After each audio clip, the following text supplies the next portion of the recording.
right to receive cash, that is credit sale, and there is a liability to pay cash, credit purchase, credit sale and credit purchase.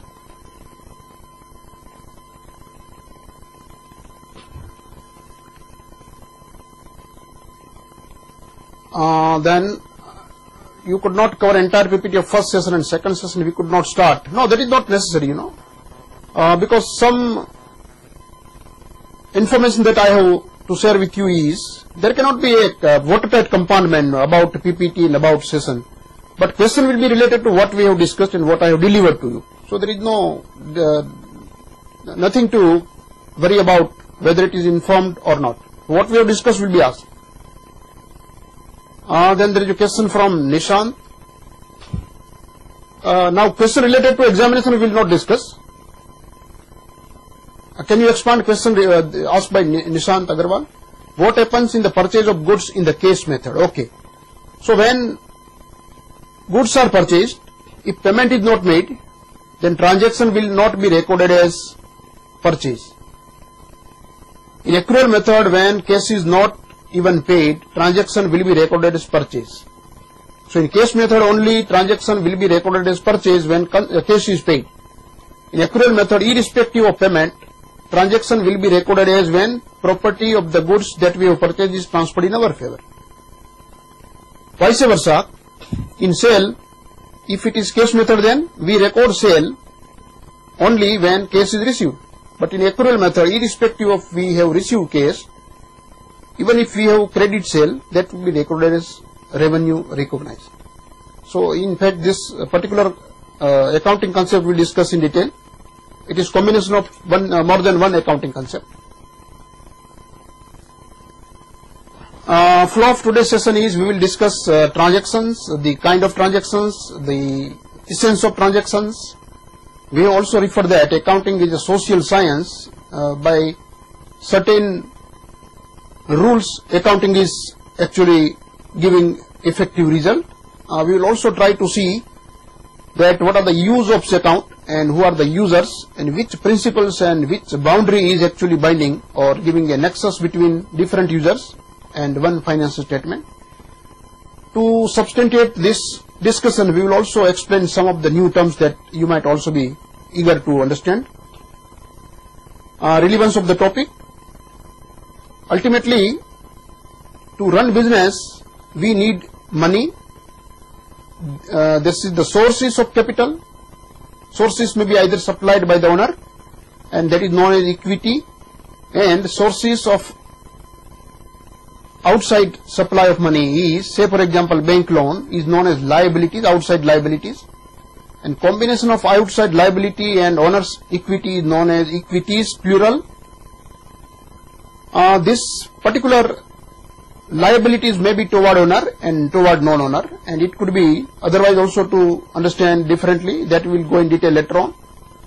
Then out of this particular sources or liabilities, we also create resources. Resources are either fixed assets, current assets, investment, or fictitious asset. There is a question from Chennai.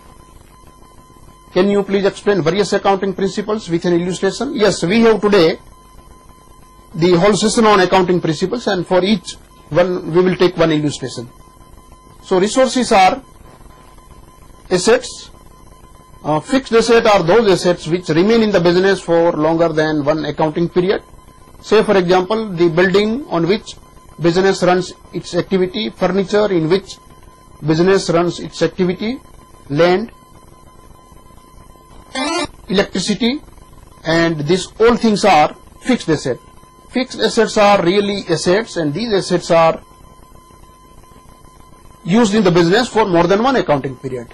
So over a period of time, it does not generally reduce, except by wear and tear it reduces, by marketing obsolescence or technological obsolescence it reduces. But fixed assets are not meant to give to the customers. They are supposed to remain in the business. Inversely, current assets are the assets which does not permanently remain in the business. It is meant to give to the customer over a period of time. whether in the same form, like traders give the goods they have purchased in the same form, or manufacturer transform raw material into finished product and they give this particular product to the customers. So if you see the basic difference between fixed asset and current asset, then the difference lies in the intention to sell to the customer is the current asset and intention to keep in the business is the fixed asset. Valuation for fixed asset is on the purchase price or the book value minus depreciation if the asset is tangible asset. If that fixed asset like goodwill is intangible, then we provide amortization. So amortization and depreciation is same, but commercially they are different. Tangible asset give depreciation, intangible asset like goodwill give amortization. Similarly, if the asset is like vesting asset give depletion. Depletion, depreciation and intangible are same. Question from Chennai, can we say current asset as tangible asset? Generally current assets are tangible asset and non-current assets are tangible and intangible both. So non-current assets are fixed assets. So fixed asset can also be known as current assets. Fixed assets are also known as non-current asset. They are tangible or non-tangible. Building is tangible, we can see, we can touch, we can feel. Land, building, machinery, electricity, furniture, fixture, vehicle, these are the tangible assets. Similarly, there may be current asset which can be tangible. Raw material. Non-intangible fixed assets are goodwill, patent, copyright, license. So those assets which we cannot see, which we cannot touch are non-tangible assets, and these assets are only recorded if we have purchased.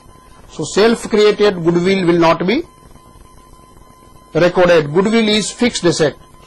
Goodwill is fixed asset.